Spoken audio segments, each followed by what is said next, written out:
Hey hello hi. നമ്മൾ ഇന്ന് ഇവിടെ സംസാരിക്കാൻ പോകുന്നത് ഇന്ത്യൻ ടു താത്ത വരാറ് തകർവിട പോരാറ് മരണവിട. എന്തോന്നെ പടം, എനിക്ക് ഒരു മെഗാ സീരിയൽ പോലെ ഉണ്ട് എന്റെ പൊന്നളിയെ. സത്യം പറയട്ടാ, ഫസ്റ്റ് ഹാഫ് തുടങ്ങുമ്പോഴേ എന്തോ വലിയ സംഭവമായിട്ടാണ് കാണിക്കുന്നത്. എന്തൊക്കെയോ നടക്കുന്നുണ്ട്, ഇങ്ങനെ കറപ്ഷൻ നടക്കുന്നുണ്ട്. ഈ കറപ്ഷൻ ഭയങ്കര രീതി സീനായിക്കൊണ്ടിരിക്കുകയാണ്. ഒരു ചെറിയൊരു യൂട്യൂബ് ഗ്രൂപ്പ്, അവര് ഈ സിദ്ധാർത്ഥ കഥയിലാണുള്ളത്. അവർ ഈ കറപ്ഷനെതിരാണ്. അവർ കുറേ ശ്രമിച്ച് പോരാടി നോക്കിയിട്ടും ഒരു കിഴങ്ങും നടക്കാത്തതുകൊണ്ട് കം ബാക്ക് ഇന്ത്യൻ ഹാഷ്ടാഗ് ഇട്ട്. ഇന്ത്യ എവിടെ? തായ്വാനില്ല എവിടെ ഉണ്ടായിരുന്നു? ജർമ്മനി മോണ്ട് ഇതിൽ കണ്ടുപിടിച്ച്. സ്പോയിലേഴ്സ് ഉണ്ട് കേട്ടോ, ഫുള്ള് സ്പോയിലേഴ്സ് ആണ് പറയാൻ പോണ. കാണുന്നത് കണ്ടാൽ മതി, അല്ലാതെ പണം കാണണമെന്നുള്ളവർ കാണണ്ട. ജർമ്മനി പോയി കണ്ടുപിടിച്ച് സംഭവം ഇങ്ങനെ ഒരാളുണ്ട് അവിടെ, കുംഫു കരാട്ടെ എല്ലാം പഠിപ്പിച്ചോണ്ടിരിക്കുന്ന ആളാണ് നമ്മൾ അപ്പൂപ്പൻ. അപ്പൂപ്പ അവിടെ കട്ട സീനാണ്. അപ്പൂപ്പൻ്റെ അടുത്ത് നിന്ന് ജയറാമിന്റെ മോൻ ചോദിക്കും, ഇങ്ങനെ നാട്ടിൽ കട്ട കലിപ്പ് കിടക്കണം അപ്പൂപ്പ, സീനാണ്, ഇങ്ങോട്ട് വരാൻ പറ്റൂ എന്നത്തേക്കും ഓ യെസ് ഓഫ് കോഴ്സ് ദാ വരുന്നു. അപ്പൊ തന്നെ പറയും, വേറെ ഒന്നും ഞാൻ വരൂല, അങ്ങനെ ഒന്നും പറയൂല. അപ്പൊ തന്നെ വരും, ഞാൻ ഇതൊക്കെ കണ്ടോണ്ടിരിക്കുകയാണ്, ഞാൻ ദാ വരണം എന്ന് പറഞ്ഞ് തിരിച്ചൊരു കമന്റ് ഇടും, ഐ എം കമ്മിങ് ബാക്ക് എന്നുള്ള രീതിയിൽ. പിന്നെ അപ്പൂപ്പൻ വരും, വന്ന് കഴിഞ്ഞാൽ പിന്നെ ഒന്നും പറയാനില്ല. അപ്പൂപ്പൻ ഒരുത്ത മാർസി പോവാൻ നിൽക്കുന്ന ഒരു ബിസിനസ് മാൻ മാർസി പോവാൻ വേണ്ടി നിൽക്കുകയാണ്. അപ്പൊ അവനെ തട്ടണം അപ്പൂപ്പന്. അപ്പൊ ഇവ എന്തോ നീ പറഞ്ഞ മാർസിൽ സീറോ ഗ്രാവിറ്റി, മാർസിലല്ല സ്പേസിൽ സീറോ ഗ്രാവിറ്റിയിൽ പ്രാക്ടീസ് ചെയ്യാൻ വേണ്ടിയിട്ട് ഒരു സീറോ ഗ്രാവിറ്റി സംഭവത്തിനകത്ത് ഒരു ചെറിയൊരു ബിൽഡിങ്ങിനകത്ത് സീറോ ഗ്രാവിറ്റി സെറ്റ് ചെയ്തിട്ട് അവിടെ പഠിച്ചോണ്ടിരിക്കുകയായിരിക്കും. കമലഹാസൻ അവിടെ എത്തിയിട്ട് അവനെ കൊല്ലണം. അപ്പൊ ഈ സംഭവമൊക്കെ ഡ്രസ്സൊക്കെ ഇട്ട് നേരെ പോവും. എന്നിട്ട് മർമ്മം ഇതിൽ മർമ്മം വിഷയമാണ് കേട്ടോ. ഇവിടെ ഒരു അടി അങ്ങ് കൊടുക്കും. അടി കൊടുക്കണതും അവന്റെ വായ അങ്ങ് അടഞ്ഞു പോവും, പിന്നെ തുപ്പല് മാത്രമേ വരുള്ളൂ. അപ്പൊ ഈ സീറോ ഗ്രാവിറ്റിയിൽ തുപ്പല് കിടന്ന് ഇങ്ങനെ പറക്കും. കമലഹാസൻ എന്ത് ചെയ്യും, അതൊന്നും നെടുനീടൻ ഡയലോഗ്, ഇങ്ങനെയാണ് നീയൊക്കെ കാരണം നാട് കുട്ടിച്ചോറായി, ഇങ്ങനെയാണ് മറ്റേതാണ് നീ ജീവിച്ചിരിക്കേണ്ട എന്നുള്ള രീതിയിൽ കുറെ ഡയലോഗ് അങ്ങനെയൊക്കെ പറയും. എന്നിട്ട് ആ തുപ്പല് കൊണ്ട് എന്തോ എഴുതി വെക്കൂടെ ഹിന്ദിയിൽ, സീറോ ഗ്രാവിറ്റിയിൽ. എന്നിട്ട് എല്ലാം കഴിഞ്ഞിട്ട് കമലഹാസൻ ടാറ്റ ബൈ ബൈ പറഞ്ഞ് പോകാൻ നേരത്താണ് അത് കാണിക്കണം ഇങ്ങനെ എഴുതി വെച്ചിട്ടുള്ളത്. ഇതൊക്കെ ഫസ്റ്റ് ഹാഫിലുള്ളതാണ്. അതേപോലെ വേറൊരു വിറ്റ്, ഇതൊന്നും തുപ്പലൊരു സീനയല്ല, വേറെ വിറ്റാണ് ഉള്ളത്. ഒരുത്ത സ്വർണം കൊണ്ട് ബാത്റൂമൊക്കെ ഉണ്ടാക്കി ഒരു വലിയ സംഭവം. അവൻ ഭയങ്കര ഒരു റിച്ച് ആയിട്ടുള്ള ഒരുത്തരാണ്. സ്വർണം കൊണ്ടാണ് എല്ലാം ഉണ്ടാക്കുന്നത്. അവൻ നടന്നു പോകുമ്പോഴേ അടിയിൽ പൈസ 2000 നോട്ടൊക്കെ കെട്ടി ഇങ്ങനെ ഇട്ടേക്കും. അവൻ എന്നിട്ട് നേരെ ചെന്ന് എന്തോ എടുക്കാൻ, സ്വർണ്ണം മാല എന്തോ എടുക്കാൻ വേണ്ടി പോണ സമയത്ത് കയറിയിട്ട് ബാത്റൂമില്ല, അത് എന്തോന്ന് ക്ലോസറ്റ് എന്നൊക്കെ പറഞ്ഞ സ്വർണം കൊണ്ടുണ്ടായി ക്ലോസറ്റ്. എണീറ്റ് പോയി ഇങ്ങനെ പോണ സമയത്ത് അലമാരെന്തോ തുറക്കണത് താത്ത വരും. താത്ത വന്ന് മർമ്മത്തി ഇട്ട് കൊടുക്കും. ഇത് മാത്രം കേട്ടോ, മർമ്മത്തി അടിച്ചു കഴിഞ്ഞ് കുതിരയാവണ കണ്ടിട്ടുണ്ടോ? എന്റെ ലൈഫിൽ ഞാൻ അത് കേട്ടിട്ട് പോലുമില്ല. മർമ്മത്തി കൊടുത്തതിന് ശേഷം അവൻ ഇങ്ങനെ കൈയൊക്കെ വെച്ചിട്ട് ഇങ്ങനെ നടക്കൂടെ, എന്തോന്ന് എനിക്കൊന്നും മനസ്സിലില്ല. മൊത്തത്തില് അങ്ങ് കുതിരയായിട്ട് നടക്കും. കമലഹാസൻ ഡയലോഗ് താത്ത കൊന്ന് കൊല വിളിക്കും അവനെ ഡയലോഗ് കൊണ്ട്. എന്നിട്ട് അവ ഇറങ്ങി റോട്ടിൽ കൂടെ ഓടും. ഇവൻ മറ്റേ ബില്യണറാണ്. ഇവന്റെ പുറകിൽ കുറെ സെക്യൂരിറ്റി ഗാർഡ്സ് ഇവരൊക്കെ ഉണ്ട്. എല്ലാരും ഓടും, ഭാര്യയും കുട്ടികളും എല്ലാവരും പറയും ഓടണെന്ന്. കുതിര ഓടണമല്ലാണ് ഓടണത്.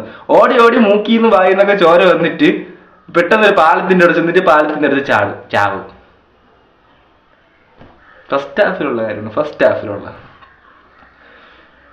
എന്നിട്ട് ഈ സിനിമ എന്താണ് ഉദ്ദേശിക്കുന്നത് എനിക്ക് അറിഞ്ഞില്ല. കറപ്ഷൻ ബേസ് ചെയ്തിട്ടാണ് ഈ നാട്ടില് കള്ളപ്പണമല്ല, ഈ എന്തോന്ന് പറയണ, നമ്മള് മറ്റേ പൈസ വാങ്ങണ,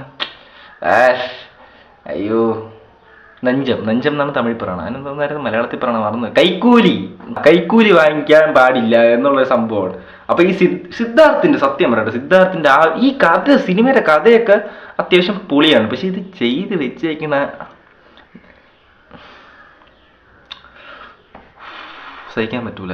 അത്യാവശ്യം ആ ഒരു കഥ അതിൽ കൊണ്ടുവന്നെങ്കിൽ സിദ്ധാർത്ഥ ചെയ്തതും ആ ഒരു സിറ്റുവേഷനും അത്യാവശ്യം നൈസാണ്. ഇതിൽ 2 ഫേസ് കാണിക്കുന്നുണ്ട്. ഈ കറപ്ഷൻ ഉള്ള ആൾക്കാര് പൈസ വാങ്ങിച്ച് കൈക്കൂലി വാങ്ങിക്കുന്നത് ആ ഒരു കുടുംബത്തിന് വേണ്ടിയിട്ടാണെന്നുള്ള ന്യായീകരണം ഒരു സൈഡിലുണ്ട്. നമുക്ക് ചിലപ്പോൾ ഏത് വിശ്വസിക്കണമെന്ന് ആലോചിക്കും. ഇത് വിശ്വസിക്കണം അത് വിശ്വസിക്കണം, ആന്റി കറപ്ഷൻ എന്നുള്ള രീതിയിൽ അവ ഒരു സൈഡിൽ നിൽക്കും, രണ്ട് സൈഡിൽ. അപ്പൊ നമുക്ക് ഒരു സെക്കൻഡ് ആ സീനൊക്കെ കാണുമ്പോൾ തോന്നുന്നു ചെയ്ത് എന്ത് ഇത്ര വലിയ തെറ്റാണെന്ന് തോന്നുന്നു. ഒരു സാഡ് സീൻ വരും, നല്ല ശോക സീൻ. സിദ്ധാർത്ഥിന്റെ അമ്മ ആത്മഹത്യ ചെയ്യും. അപ്പോ സിദ്ധാർത്ഥ് കയ്യിലിരുന്ന സാധനമൊക്കെ പോയി. പെട്ടെന്ന് അവന്റെ ഐഡിയോളജി മൊത്തത്തിൽ അങ്ങ് മാറും. അവനെ കാണാൻ പോലും സമ്മതിക്കൂല. അപ്പൊ ആ ഒരു ഗ്രൂപ്പ് പറയണെന്ന് പറയുമ്പോൾ ഇവനാണ് കൊന്നതെന്നാണ്. ശരിക്കും അവൻ ചെയ്ത ഒരു കാര്യം നല്ല കാര്യം എന്ന് വിശ്വസിച്ചാണ് ചെയ്തത്. അവന്റെ ഐഡിയയിൽ അവൻ ചെയ്തത് ശരിക്കും ശരിയാണെന്നുള്ള രീതിയിലാണ് ചെയ്തത്. പക്ഷെ അത് ഒരു ഗ്രൂപ്പ് ആൾക്കാർ എടുത്തിട്ട് അവനെ അമ്മയെ പോലും കാണില്ല. അവൻ്റെ അച്ഛൻ ജയിലിൽ നിന്നൊക്കെ വന്നിട്ട് ചെരുപ്പൂരി അടിക്കും. സിദ്ധാർത്ഥ് കട്ട സീൻ. അമ്മയെ കാണാൻ സമ്മതിക്കാതെ തിരിച്ച് നടന്നു പോകുന്ന സമയത്ത് താത്ത വരും. താത്ത വന്നിട്ട് സോറിയൊക്കെ പറയും. സീനൊക്കെ ആകുമ്പോഴത്തേക്കും അവൻ പറയും നിങ്ങൾ കൊണ്ടുവരണ്ടായിരുന്നു, കാരണം അവന്റെ കൈ കൊണ്ട് അവന്റെ കണ്ണി കുത്തിയില്ലേ എന്നുള്ള രീതിയിൽ അവൻ ചോദിക്കും. അപ്പോൾ എന്നിട്ട് #ഗോ ബാക്ക് ഇന്ത്യൻ എന്ന് പറഞ്ഞിടും. അതേപോലെ തന്നെ ഇത്രയും ആൾക്കാർ ചെയ്ത പോലെ തന്നെ ഇന്ത്യയിൽ ഇഷ്ടം പോലെ ഇത് ഫുള്ളി ഇന്ത്യയെ കണക്ട് ചെയ്താണ് ചെയ്യണത്. ഇത് മഹാരാഷ്ട്ര, കേരള, ഗുജറാത്ത് എല്ലാ സ്ഥലവും കാണിക്കുന്നുണ്ട്. പാലക്കാട് ഒഡീസ, കോഴിക്കോട് വന്നില്ല സ്ഥലത്തിന്റെ പേരെന്ന് പറഞ്ഞാൽ ഇന്ത്യയിലുള്ള ഓരോ സ്റ്റേറ്റ്സ് കാണിക്കുന്നുണ്ട്. എല്ലായിടത്തും ഇതേപോലെ ഇഷ്ടം പോലെ പിള്ളേരുണ്ട്, ഇഷ്ടം പോലെ സീനുണ്ട്. ഇവരൊക്കെ കട്ട സീന ഇങ്ങനെ ആയിക്കൊണ്ടിരിക്കുന്നത്. അപ്പൊ എല്ലാവർക്കും വെറുപ്പായി. ഓരോ ഫാമിലിയിലും ഓരോ ദുരന്തം പറഞ്ഞു. കാരണം ഇന്ത്യയിൽ ഫുള്ള് കറപ്ഷൻ ആയിട്ടുള്ള ആൾക്കാർ മാത്രമേ ഉള്ളൂ. അതുകൊണ്ടാണ് ഇങ്ങനെ സംഭവിക്കുന്നത്. മൊത്തത്തിൽ അങ്ങനെയാണ് കാണിച്ചിരിക്കുന്നത് സിനിമയിൽ. അപ്പൊ എന്തോ സംഭവം, താത്തയെ കണ്ടുപിടിച്ചു, താത്തയെ പിടിക്കും. താത്തയെ ബോബി സിംഹ ഒന്ന് പിടിച്ചു. അവസാനം ക്ലൈമാക്സ് ഒക്കെ ആകുമ്പോഴത്തേക്ക് ബോബി സിംഹ വരും, പിടിക്കാൻ വേണ്ടി ഓട്ടിക്കും. മറ്റേ ഒരു വീലുള്ള സാധനം ഉണ്ടല്ലോ കാലിൽ വെച്ചിട്ട് പോണം. നമ്മളെ ഇതിലുണ്ടായിരുന്നു ദശാവതാരത്തില് മുമ്പ് 2 വീലുള്ളതാണത്. പക്ഷെ ഇത് അതിന്റെ പേരെനിക്ക് അറിഞ്ഞില്ല. ആ സിംഗിൾ വീലുള്ള സാധനം ഒരു മോട്ടോർ സൈക്കിളൊക്കെ പോലെ അതിൽ 70-75 താത്ത റോട്ടിൽ കൂടെ പൊളിച്ചോണ്ടൊരു പോക്കുണ്ട്. അതും കൊണ്ട് ചാടും. മറ്റേ ബാരിക്കേഡൊക്കെ ചാടി കിടക്കും. അതും കൊണ്ട് അതെങ്ങനെ ചാടേന്ന് എനിക്ക് അറിഞ്ഞൂടാ. ചാടി കിടക്കും. ബോബി സിംഹ ഓട്ടിച്ചിട്ട് പിടിക്കാൻ നോക്ക്, നടക്കൂല. അങ്ങോട്ടോടും ഇങ്ങോട്ടോടും, അങ്ങോട്ടോടും. അതിന്റെ കൂടെ നാട്ടുകാർ മൊത്തം അങ്ങോട്ട് ഓട്ടിക്കും, പിന്നെ അവിടെ നിന്ന് ഇങ്ങോട്ട് ഓട്ടിക്കും. പിന്നെ കുറെ ഗുണ്ടകൾ വരും. ഗുണ്ടകൾ വന്നിട്ട് ഷർട്ടൊക്കെ ഊരി കട്ട കലിപ്പിൽ മസിലൊക്കെ കാണിച്ചിട്ട് ഇങ്ങനെ നിൽക്കും. താത്ത എന്ത് ചെയ്യും? ഈ ഷർട്ടൊക്കെ ഊരി ഇങ്ങനെ ഹാങ്ങറിലൊക്കെ ഇങ്ങനെ തൂക്കി ഇട്ടിട്ട് ഇങ്ങനെ നിൽക്കും. നോക്കുമ്പോഴത്തേക്ക് ചവള വയറ്, മറ്റേ സ്കിന്നൊക്കെ മറ്റേ ഒട്ടിയ സ്കിന്ന്, ഭയങ്കര സീൻ. ഇങ്ങനെ ആക്കലാക്കുമ്പോഴത്തേക്ക് ഇവിടെ 6 പാക്ക്, ബോഡി, ചെസ്റ്റ്, കയ്യിൽ ട്രൈസ്, ബൈസ് എല്ലാം ഉണ്ട്. സീൻ കട്ട സീൻ. താത്ത പിന്നെ മറുപത്തിയൊക്കെ അടി. പിന്നെ കുറച്ച് കഴിഞ്ഞാണിങ്ങനെ ഷട്ടർ പൊങ്ങിയിട്ട് ഒരു 10 പേരെന്തോ ഉണ്ട്. ഈ മർമ്മത്തി അടിച്ചിട്ട് കുതിര പോണ പോലെ പോകും. ഈ ഒരു രീതിയിൽ എന്തോന്ന് പടം, എന്റെ പൊന്നളിയെ എനിക്ക് അറിഞ്ഞുകൂടാത്തോണ്ട് ഞാൻ ചോദിക്കുക. സത്യമായിട്ടും ഒരു പിടുത്തവും കിട്ടിയത് എനിക്ക്. എന്നിട്ട് താത്ത പിന്നെ ഓടും. അപ്പൊ പിന്നെ നാട്ടുകാർ ഓട്ടിക്കും. അവസാനം താത്തയെ ലോക്ക് ചെയ്യും. എല്ലാ ഏരിയയിൽ നിന്നും കൂടെ കവർ ചെയ്യും. മെട്രോയിൽ കൂടെ കയറി മെട്രോയിൽ നിന്ന് നേരെ പോണ രീതി പോകും. ബോബി സിംഹ പെട്ടിയും കിടക്കിയെടുത്ത് അടുത്ത മെട്രോ സ്റ്റേഷൻ എല്ലാ സ്റ്റേഷനും കവർ ചെയ്യാൻ പറഞ്ഞാൽ അവിടെ നിന്ന് ഒറ്റ പോകും. ഇങ്ങനെ കുറച്ചൊരു 100 മീറ്റർ 200 മീറ്റർ പോയിട്ട് റിവേഴ്സ് എടുത്ത് തിരിച്ചു വന്നിട്ട് നൈസായിട്ട് കൂളായിട്ട് ഇറങ്ങി പോകും. ഇതൊക്കെ ഇങ്ങനെ ഇവരുടെ കോമഡി ആയിട്ട് എടുക്കുക, സീരിയസ് ആയിട്ട് എടുക്കുക, എങ്ങനെ വേണം എടുക്കുക. പക്ഷെ എനിക്ക് പണം കട്ടിട്ട് വിവേക് അത്യാവശ്യം കോമഡി ഉള്ളത് ആ വിവേക് ചെയ്ത കുറച്ച് സീൻസ് മാത്രമാണ്.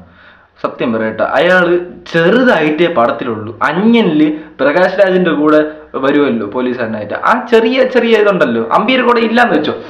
അങ്ങനെ ഉള്ളത് മാത്രമേ ഉള്ളൂ. ബോബി സിംഹയുടെ കൂടെയാണ് വിവേക് ഫുൾ ടൈം ഉള്ളത്. അങ്ങനെ ഉള്ളതുകൊണ്ട് ചെറിയ കോമഡിയും കാര്യങ്ങളൊക്കെ വന്നിട്ട് പോയി. അല്ലായിരുന്നെങ്കിൽ ഫുള്ള് പടം ബോറായിരുന്നു. ഫസ്റ്റ് ഹാഫൊക്കെ സത്യം പറഞ്ഞു കഴിഞ്ഞാൽ തൊല്ല ഇങ്ങനെ കണ്ട് തീർക്കും എന്നുള്ള രീതിയിലേക്ക്. സെക്കൻഡ് ഹാഫൊക്കെ എത്തിയപ്പോഴത്തേക്ക് അത്യാവശ്യം കുഴപ്പമില്ല, കണ്ടിരിക്കുക, രസമുണ്ട്. ശങ്കറിന്റെ കഥയും കാര്യങ്ങളും എല്ലാം കൊള്ളാം. പക്ഷെ അണ്ണൻ കുറച്ച് പഴയ മോഡലിൽ തന്നെ എപ്പോഴും പടം ചെയ്യണം. ഇപ്പം ലിയോ ഇറങ്ങി എന്ന് പറയുമ്പോൾ പുതിയ എക്സ്പീരിമെന്റ്സ് ആണ് തമിഴ് പടത്തിൽ ചെയ്തുകൊണ്ടിരിക്കുകയാണ്. നെൽസന്റെ ജയിലർ, ഇത് പിന്നെ എല്ലാ പടവും മാറി തുടങ്ങി. പക്ഷെ ആളുടെ പടത്തിൽ ഒരു മാറ്റവും ഇല്ല. പഴയ പോലെ തന്നെ ക്യാമറ അങ്ങനെ അങ്ങ് പോവുകയാണ്. തിരയടിക്കണമെന്നൊക്കെയാണ് എടുത്തുകൊണ്ട് പോണത്. ഒരു സിനിമാറ്റിക് അങ്ങനെയൊന്നും ഇല്ല. എന്തൊക്കെയോ ചെയ്ത് വെച്ചിട്ടുണ്ട്. ആ ഒരു ഐഡിയ എന്ന് പറഞ്ഞാൽ ഇന്ന സാധനം കിട്ടണം, ഈ സംഭവത്തിൽ നിന്ന് ഇങ്ങനെയാണ്, ഇത്ര ആ ഒരു ഐഡിയ ഉള്ളു. ബ്രില്യൻ ഡയറക്ടറാണ്. ഇതിന് മുമ്പ് ചെയ്തിട്ടുള്ള വർക്കൊക്കെ നമുക്കൊന്നും ആലോചിച്ച് നോക്കാൻ പോലും പറ്റൂല. ശരി തന്നെയാണ്. പക്ഷെ കാലഘട്ടം മാറി. നല്ല പടം കിട്ടിയില്ലെങ്കിൽ, കഥ നല്ല ഉണ്ടെങ്കിലും നല്ല രീതിയിൽ ചെയ്തില്ലെങ്കിൽ ആൾക്കാർ നല്ല രീതിയിൽ ബാഡ് അടിക്കും. ഫസ്റ്റ് ഡേ തന്നെ ഇപ്പൊ കോക്കിന്റെ റിവ്യൂ ഒന്നും ഇട്ടിരുന്നു, കോക്കിട്ടേക്കണെന്ന് പറയുമ്പോഴത്തേക്ക് ഇതേപോലെ അവരാ കണ്ടിട്ടില്ല എന്നുള്ള രീതിയിലാണ്. പക്ഷെ അത്രയ്ക്കൊന്നുമില്ല, അവരതുണ്ട്. ഏറ്റവും വെറുത്ത സീൻ എന്നറിയാമോ, നാട്ടുകാരെല്ലാം കൂടെ വളഞ്ഞിട്ട് അണ്ണനെ പിടിക്കും, കയ്യിൽ ചെയ്യും, മറ്റേ ഇങ്ങനെ ഇലങ്ങൊക്കെ വെച്ചോണ്ട് പോവും. പോണ സമയത്ത് താഴെ ഇവനെ എറിഞ്ഞ കുറച്ച് സാധനം താഴെ കാണും. അതിലൊരു ചപ്പാത്തി എടുത്ത സാധനം കിട്ടൂടെ, ഒറ്റ ചവിട്ട് കറങ്ങി നേരെ കയ്യിൽ. ബോബി സിംഹ ഇവനെ പിടിച്ചോണ്ട് ഇവൻ മർമ്മത്തിൽ അടിക്കണോണ്ട് ഇവന്മാര് മറ്റേ ഒരു കവചം പോലത്തെ സാധനം അത് തന്നെ ആ സാധനം ഇട്ടുകൊണ്ടിരിക്കും. ഇപ്പൊ ഇവനെ കയ്യിൽ ഇങ്ങനെ കെട്ടി ചെയ്തോണ്ട് ബോബി സിംഹ വലിയ ഷോ ഒക്കെ കാണിച്ച് ഞാൻ പിടിച്ചു എന്നൊക്കെ പറഞ്ഞ് അത് ഊരും. അപ്പൊ ഇങ്ങനെ കയ്യിരിക്കുന്ന സാധനം വെച്ചിട്ട് ബാക്കിൽ നിന്ന് ഇങ്ങനെ ഒരു അടിയൊക്കെ അടിച്ചു കൊടുക്കും. ഇത് നേരെ പോയി അവന്റെ മുതുകിന്റെ ബാക്കിൽ ഒന്ന് കുത്തും, കറക്റ്റ് ഇവിടെ കുത്തും. അവൻ ഇങ്ങനെ നിൽക്കും, അവന്റെ ഉള്ളിൽ കൂടെ കളക്ഷൻ പോയി തലയൊക്കെ ബ്രെയിനൊക്കെ ഫ്രീസ് ആയിട്ട് ഒരു സൈഡ് എന്ന് പറഞ്ഞ രീതിയിലാവും. എന്നിട്ട് കുഴഞ്ഞങ്ങ് വീഴും. എന്നിട്ട് എന്തോന്ന് താത്തയെ നേരെ മറ്റേ മജിസ്ട്രേറ്റിന്റെ വീട്ടിലോട്ട് കൊണ്ടുപോകും, ഇവരെ നേരെ ആശുപത്രിയിലോട്ട് കൊണ്ടുപോകും. അപ്പം നെടുമുടി വേണമാണ് ബോബി സിംഹയുടെ അച്ഛൻ. നെടുമുടി വേണം ഡോക്ടറിനോട് ചോദിക്കും എങ്ങനെയെങ്കിലും എത്ര രൂപയായാലും കുഴപ്പമില്ല എന്റെ മോനെ രക്ഷിച്ചാൽ മതി. പറയുമ്പോഴത്തേക്ക് ന്യൂറോളജിസ്റ്റിലും സൈക്കോസിസ്റ്റിലും ഒന്നും ഇല്ലാത്ത സാധനമാണ്, എന്തിനാണെന്ന് പോലും അവന്മാരൊക്കെ അറിഞ്ഞുകൂടാ. ഇത് ചെയ്തവനെ കൊണ്ട് തന്നെ മാറ്റാനേ പറ്റുള്ളൂ എന്ന് പറയും. അപ്പൊ നെടുമുടി വേണം നേരെ അവനെ കൊച്ചിനെ എടുത്ത് ബോബി സിംഹയെ എടുത്ത് ട്രോളിയിൽ ഇട്ടോണ്ട് ട്രോളിയിലല്ലേ മറ്റേ വലിച്ചോണ്ട് പോണ സാലത്തിൽ ഇട്ടോണ്ട് ഒരൊറ്റ പോക്ക് പോയി നേരെ ചെന്ന് നിൽക്കുന്നത് ആ മജിസ്ട്രേറ്റിന്റെ വീട്ടിലാണ്. ഇപ്പൊ ഇടണ ഒരു സെക്കൻഡ് വ്യത്യാസത്തിൽ ഇങ്ങനെ കയറി വരും, വീട്ടുകാർ മൊത്തം കരയും, ഇവനെ കൊണ്ടേ പറ്റുള്ളൂ എന്ന് പറയും. അപ്പൊ കമലഹാസന്റെ അടുത്ത് പറയുമ്പോൾ കമലഹാസൻ പറയും എന്റെ പേരുള്ള കേസൊക്കെ മാറ്റിയിട്ട് മതി, അങ്ങനെയാണെങ്കിലേ ഉള്ളൂ, ഇല്ലെങ്കിൽ ഇല്ല. ശരി മാഡം, അവനെപ്പോ ഒരു വട്ടം വിടൂ, എന്റെ മോനാണ് അവനെ പിടിച്ചത്, ഒന്നുകൂടെ വിട്, അവൻ രണ്ടാമത് പിടിച്ചോളൂ എന്നുള്ള രീതിയിൽ. അതിന്റെ ഐഡിയ എനിക്ക് മനസ്സിലായി. മജിസ്ട്രേറ്റിന്റെ മുമ്പിൽ കൊണ്ടുവരത്തിന് വിടാൻ പറഞ്ഞു. അത് ഇത്രയും ആൾക്കാരെ കൊന്നിരുത്തര പറഞ്ഞു വിടാൻ പറയണേ. അപ്പോഴത്തേക്കും മജിസ്ട്രേറ്റും പറ്റൂല എന്നുള്ള രീതിയിൽ പറയും. പിന്നെ എന്തോ പറയുമ്പോഴത്തേക്കും എല്ലാവരും കൂടെ കെഞ്ചുമ്പോൾ മജിസ്ട്രേറ്റ് പേപ്പറൊക്കെ കീറി കളയും, അതിന്റെ വിലങ്ങൊക്കെ അഴിക്കും, മോനെ പിടിച്ച് നേരെ ആംബുലൻസിൽ കയറ്റും, ഇങ്ങനെ വണ്ടി എടുത്തോണ്ട് പോകും. ഇതാണ്ട ക്ലൈമാക്സ്. അവിടെ തീർന്നില്ല എന്ന് പറയുമ്പോ ഇനി ഇന്ത്യൻ 3 ഉണ്ടെന്ന് തോന്നുന്നു. എന്റെ പൊന്ന് ശങ്കർ അണ്ണ കൊല്ലണതിനൊരു പരിധിയുണ്ട്. അണ്ണന്റെ ഐഡിയ വിഷൻ എല്ലാം ആക്ച്വലി ഗുഡാണ്, ശരിക്കും പറഞ്ഞാൽ ഒരു പ്രശ്നവുമില്ല, ഓക്കെയാണ്. പക്ഷെ ഇനി ഒരു ഇന്ത്യൻ 3 കൂടെ താങ്ങാനുള്ള ശേഷി ഈ നാട്ടിലുള്ള ആർക്കും ഇല്ല, പറ്റൂല. ആ അത് ഇത്രയും വെട്ടിച്ചുരുക്കി കുറച്ച് കൊണ്ടുപോയിട്ട് ബാക്കി എല്ലാം കൂടെ ഒന്നായിട്ട് കാണിച്ചിരുന്നെങ്കിൽ ചിലപ്പോൾ പടം ഹിറ്റായി പോയേനെ. നിങ്ങളിത് രണ്ടെണ്ണം ഇനി ഇന്ത്യൻ 2 പിന്നെ ഇന്ത്യൻ 3 ഇന്ത്യൻ 3 ആ കോൺസെപ്റ്റ് തന്നെ എനിക്ക് മനസ്സിലാവാനില്ല. ഇനി എന്തിനാണ് ഈ അപ്പൂപ്പനെ ഇനി വിളിച്ചോണ്ട് പോയിട്ട് ഇനി അപ്പൂപ്പൻ ഒരു കാര്യം പറയട്ടാ, ഒരൊറ്റ പടമുണ്ട്, ഏതെന്നറിയാമോ? മാർക്ക് ആന്റണി എന്ന് പറയുന്ന തമിഴ് പടം. ശരിക്കും പറഞ്ഞ കത്തി പടമാണ്, പക്ഷെ കിടിലൻ പടമാണ്. എന്തുകൊണ്ടെന്നറിയാമോ? SJ സൂര്യ ഉള്ളതുകൊണ്ട്. SJ സൂര്യ ആ പടത്തില് വിഷയമായിരുന്നു, നമുക്ക് ചിരിക്കാതിരിക്കാൻ പറ്റില്ല SJ സൂര്യ കണ്ട്, മനസ്സിലായി? ഈ പടത്തിൽ SJ സൂര്യ ഉണ്ട്, പക്ഷെ SJ സൂര്യ ഇല്ല ശരിക്കും പറഞ്ഞ പടത്തില്. കുറച്ച് എവിടെയൊക്കെ എന്തൊക്കെ കോമഡി ഇല്ല, ഒന്നുമില്ല. SJ സൂര്യക്ക് വലിയ റോള് പോലും ഇല്ല, ചുമ്മാ എന്തോ വലിയ മെയിൻ വില്ലൻ എന്നുള്ള രീതി കൊണ്ടിട്ടേക്കാണ്. അതിൽ ആകെപ്പാട് 3 സീനാ 4 സീൻ എന്തോ ഉള്ളൂ, ചെറിയ സീൻ. അത് കമലഹാസന്റെ കൂടെ ഒരു സീനും ഇല്ല. എന്തോന്നാണ് അങ്ങേരൊക്കെ കൊണ്ടതിനകത്ത് ഇട്ടിരുന്നെങ്കിൽ ഈ പടം കുറച്ചുകൂടെ കറങ്ങിയൻ. പിന്നെ അതുകൊണ്ട് ദയവ് ചെയ്ത് ശങ്കറണ്ണ ഇതേപോലത്തെ പടം എടുത്ത് ഇനി വെറുപ്പിക്കരുത്. നല്ല സിനിമ ചെയ്യാൻ പറ്റും, നിങ്ങൾക്ക് അതിനുള്ള കഴിവുകൊണ്ട്. ഞാൻ ഒരു ഓഡിയൻസിൽ ഒരുത്തൻ മാത്രമാണ്, എൻ്റെ അഭിപ്രായമാണ് ഞാൻ പറയണത്. എനിക്കൊരു വിഷമമില്ല, പടം കൊള്ളൂല്ലെങ്കിൽ കൊള്ളൂല എന്ന് തന്നെ പറയും. അടുത്ത പടം, ശങ്കറിൻ്റെ അടുത്ത പടം നന്നായി വരട്ടെ എന്ന് ആഗ്രഹിക്കുന്നു. കാരണം എനിക്ക് അന്യനൊക്കെ ഭയങ്കര ഇഷ്ടമാണ്. അന്യൻ, ഇതൊക്കെ വിഷയം പടം അങ്ങേരെ കൊണ്ട് മാത്രം പറ്റുന്ന കുറെ സാധനങ്ങളാണ് ഇതൊക്കെ. ആ ഒരു മനുഷ്യൻ, നമ്മൾ കൊച്ചിലെ ആ ഒരു മനുഷ്യന്റെ പടം ഇറങ്ങുമ്പോൾ ശങ്കറിന്റെ പടം എന്ന് പറഞ്ഞാൽ വീട്ടിൽ നിന്നൊക്കെ വിളിച്ചുകൊണ്ട് പോകും, ശങ്കറിന്റെ പടം ഇറങ്ങി എന്ന് പറഞ്ഞാൽ. അങ്ങനെ അറിയാന്നുള്ളൊരു ഡയറക്ടറാണ്. അയാൾക്ക് എന്ത് പറ്റിയെന്ന് ഒരു പിടുത്തവും ഇല്ല. മർമ്മത്തിലടിച്ച് കുതിരയാക്കണം അറിയാമോ എങ്ങനെയാണെന്ന്? അറിഞ്ഞൂടല്ലോ. ഇന്ത്യൻ 2 ആണ്. എവിടെ അടിച്ചു കഴിഞ്ഞാൽ കുതിരയാകും എന്ന് അറിയാൻ പറ്റും. ഒരുത്തരം പെണ്ണാക്കൂടാ, ഫസ്റ്റ് ആദ്യം വരുമ്പോഴത്തേക്ക് ഒരുത്തരം പെണ്ണാക്കൂടാ. അവനെ എന്തോന്ന് ഏതൊരു മർമ്മം അതിൽ കുത്തി കഴിഞ്ഞാൽ അവൻ വീണ് എണീച്ചെഴുമ്പോൾ പെണ്ണ്, മറ്റേ ചാന്തുകൂട്ടിനെ കണക്ക്. എന്റെ പൊന്നു അലിയ, എനിക്ക് മനസ്സിലാവില്ല എന്താണ് ഈ സിനിമയിൽ സംഭവിച്ചത്. സത്യമായിട്ട് എനിക്ക് അറിഞ്ഞൂടെ എന്താണ് സംഭവിച്ചത്. കണ്ട ഞാൻ എനിക്ക് ഭയങ്കര ബോറായിട്ട് തോന്നിയത് ഇങ്ങനത്തെ കുറെ സാധനം മാത്രമേ ഉള്ളൂ. കഥ അത്യാവശ്യം നല്ല കഥയായിരുന്നു, അത് പറ്റിയില്ല, അത് ഇങ്ങനെ ചെയ്ത് കൊണ്ടുവരാൻ പറ്റിയില്ല, അത് പോയി. അപ്പം അത്രേ ഉള്ളൂ. ശരി, ഇനിയിപ്പം അടുത്ത ഏതെങ്കിലും പടം കണ്ടിട്ട് ഇഷ്ടമുള്ള അഭിപ്രായം, എനിക്ക് എങ്ങനെയാണ് തോന്നിയ ആ ഒരു അഭിപ്രായം ഞാൻ അറിയിക്കാം. എന്തായാലും ശരി, അപ്പം ബൈ.